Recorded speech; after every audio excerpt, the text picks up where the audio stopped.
സർക്കാർ ജീവനക്കാർ സാമൂഹ്യ സുരക്ഷാ പെൻഷൻ തട്ടിയെടുത്തത് സർക്കാർ നേരത്തെ അറിഞ്ഞിരുന്നു. 2023 CAG റിപ്പോർട്ടിലാണ് 9,000-ത്തിലധികം സർക്കാർ ഉദ്യോഗസ്ഥർ അനധികൃതമായി പണം തട്ടിയെടുത്തതായി കണ്ടെത്തിയത്.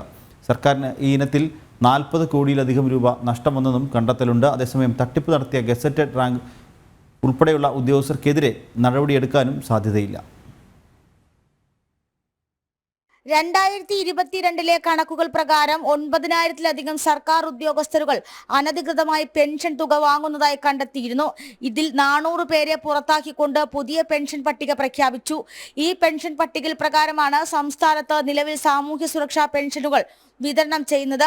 അതിലാണ് 1,458 പേരെ വീണ്ടും അനധികൃതമായി പെൻഷൻ കൈപ്പറ്റുന്നതായി കണ്ടെത്തിയത്.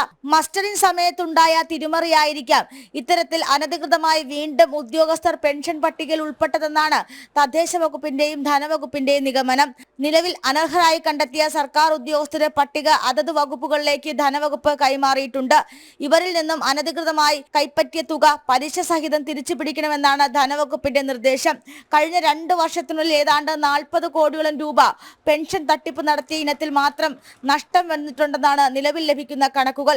അതേസമയം നിലവിൽ തട്ടിപ്പ് നടത്തിയ ഗസറ്റഡ് റാങ്ക് ഉൾപ്പെടെയുള്ള ഉദ്യോഗസ്ഥർക്കെതിരെ നടപടി സ്വീകരിക്കാനുള്ള സാധ്യത മുന്നിൽ കാണുന്നില്ല. അത്തരത്തിൽ ഒരു ശുപാർശയും ധനവകുപ്പ്, തദ്ദേശ സ്വയംഭരണ വകുപ്പോ മുന്നോട്ട് വെക്കുന്നതുമില്ല. നിലവിൽ ഈ തുക തിരിച്ചു പിടിച്ച് വിവാദങ്ങൾ ഒതുക്കി തീർക്കുക എന്ന് മാത്രമാണ് സർക്കാരിന്റെ മുന്നിലുള്ള മാർഗം. ജനം, തിരുവനന്തപുരം.